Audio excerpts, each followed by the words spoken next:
Martin Schwager von Notebooks Billiger, er erklärt uns, warum Retail Media eben nicht auf Sponsored Products limitiert ist, sondern von Anfang an viel breiter gemacht werden sollte. Und Martin Schwager ist CRO von Notebooks Billiger und er steht jetzt hoffentlich hinter der Bühne und erklärt den ersten Use Case. Welcome everyone. So, yeah, as said beforehand, my story is about, is there only retail in retail media? Because everyone, let's say, that shops on Amazon and let's say other shopping platforms like ours, right, is quite used to things that happen during the journey that when you are buying. But is it really just good for things that you do on buying? And I mean, clearly that's the reason why I'm here. And that's the reason also why we decided to be part of, let's say, the retail media initiative of the BVDW. Is that it's not the case, right? We can use that for various different purposes and do that, and because most likely not everyone knows us, right? Some words on Notebooks Billiger. So basically, Notebooks Billiger is an electronics e-commerce company. So we are really like started as a pure player. Our top 3 in Germany. In the meantime, we are just operating multiple stores as well. So we, let's say, entered the store world mainly because of marketing purposes, right? So we see the stores as a service vehicle in order to bring the products to the customers, in order to service the customers. We only do that in the major cities. It's working quite nicely also together with retail media because it like brings additional capabilities to us.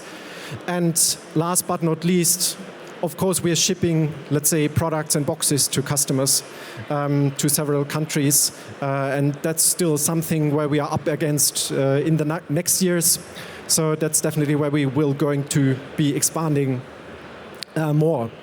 So why do we think retail media is really relevant, or maybe even more relevant than you think? And I'm just standing right here, right? Because if you look at studies, right, especially, I mean, some of them come from the US, but if you look at studies, at least 50% of all buying journeys, they, in the meantime, start on retail platforms, right? So if I would just do that, half of you start your journeys not knowing that they start on retail media platforms, and the other half, let's say, might start it on different other platforms. Having said that, I mean, everyone knows that there is a conversion behind that where you can do, let's say, you put things in a basket, sometimes you buy, sometimes you don't. Only a fraction of that will ultimately end up, let's say, being a bought product. And that's, let's say, where retail media originally started, right? Someone said, we have a limitless shelf out there. We can put as much products there as we want. You just, let's say, you need to find them somehow. And that's where, let's say, brands themselves said, okay, we want to have an advantage in order to be found, in order to be put in the basket versus someone else. And that's where you know, let's say, retail media from, right? But for us in the meantime, right, and I would say we never called it retail media in our case, and you heard the discussions just between, let's say, WKZ, like money that you agree on when you purchase products versus, let's say, media money that you agree on sometimes with agencies. We, in the meantime, don't anymore use that just for, let's say, doing things on the lower funnel, right? So we don't just do conversions and do a little bit of loyalty, but we started years back to go, let's say, up in the upper funnel and really go to awareness and go to consideration. And how does that normally work, right? I mean, I just brought one picture that the normal thing that you will see everywhere is like, of course, we can do like brand pages. We can do things around that. So that's the things that you normally see. But there's much more to the things that you see on top of that, right? It's not just funny pictures. It's not just contents that we put on the pages. It's not just, let's say, optimizing the searchability or, let's say, moving away some ads that might be distracting because they show, let's say, the wrong brands during the journey. But it's really, let's say, integrating everything that you see here. So we get a lot of data on our side, right? So we use that insights in order to prepare for campaign briefings, prepare for journey mappings. We, let's say, also use all the physical touch points that we have, right? So besides the fact we ship boxes, right? So we can put something in the boxes, we can grant things to customers sometimes, be it coupons or whatever. But of course, we also have service channels, right? So sometimes you look up an invoice, sometimes you call into the customer service. And sometimes when we do that, right, it might even be the case that we work that into, so when you call in and you hear a jingle or whatever, you put in the number of your order, right? We might even be working that in that we discover what product is in there and then how to react during that service, let's say, interaction. And I mean, last but not least, there we are not the first ones to start, but based on all that insights and the data that we have, right? The interesting thing for us is also that in some cases we even, let's say, get launch campaigns, right? So we do launch campaigns both for brands and for products. And when we see those launch campaigns, right, we cannot just do that on our platform, right, and on our media. But then we go outside and, let's say, also try to capture the other half, right? Take our data to third-party platforms, try to integrate that into the journey, bring them back, let's say, into a purchase journey or even into a brand lift journey.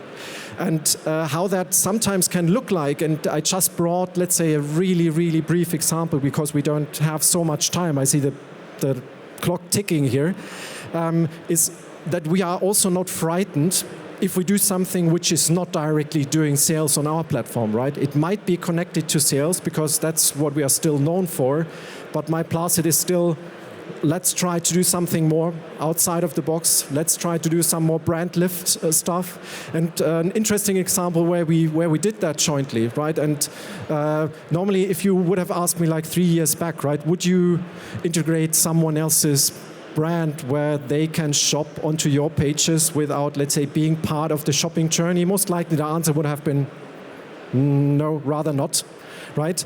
In the meantime, I mean, we developed so much on the ecosystem that we really see that as a big chance of creating an ecosystem also between, let's say, the different online shopping experiences that we have, almost like you would see in a big, let's say, old-fashioned brand store, right? A physical one where you walk in and you see a lot of those shop-in-shop things.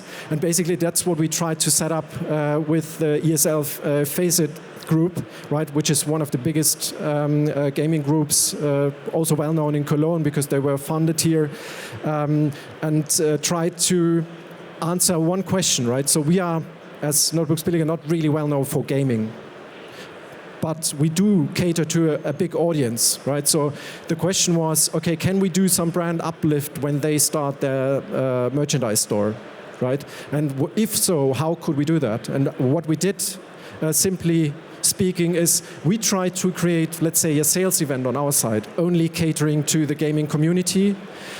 Why do we do that? Because I mean, they are not really shopping, right? We are not well known for that. Just in order to be able also, let's say, in a no-consent world, to get everyone involved that is interested in gaming, get them to that page, right, and then use that page in order to create a brand lift for the things that we wanted to achieve and really move them over, let's say, to the ESL shopping experience.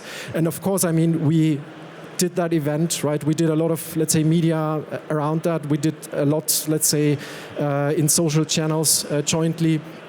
And basically, I mean, even if I can't, let's say, share numbers yet, right? And that's the good thing for us. Retail Media Initiative will also take care now that if we do that kind of cases, that we jointly invest in order to get some, let's say, insights back that we then can share with the community in order, let's say, for you to see what's good, what's not so good, right? What does work and what does work under which circumstances. So just in order to close off, right? So if you ask yourself, so what? I mean, he spoke like 88 minutes, right? Just a walkthrough, just a tiny bit on a case. What should you take away from it, right? My take is definitely retail media, 50%, right? It should normally be considered in any marketing campaign. Currently, it's not the case, but it should be. You should take away, you don't always need to sell if you want to do something on our platforms, right? It's not just about selling. It's sometimes about achieving different goals. Integration across the channels. It's not just that we can do that. It's also important really to have like a sounding experience around that. And last but not least, it's really like details when it comes to data, when it comes to analysis, when it comes to insights. Retail is detail. Detail is in our DNA. We're quite good in doing that, and let's say we're quite good in adapting whilst the process. So we are, let's say, at least as good as some, let's say, agencies doing that for you, also using the in-house capabilities. I'm already over my time, so thank you very much for listening. If you are interested in cooperating, coffee exchange, just, let's say, running some things, don't hesitate to reach out. Unfortunately, I'm not here anymore, let's say, tomorrow, but I'm there digitally.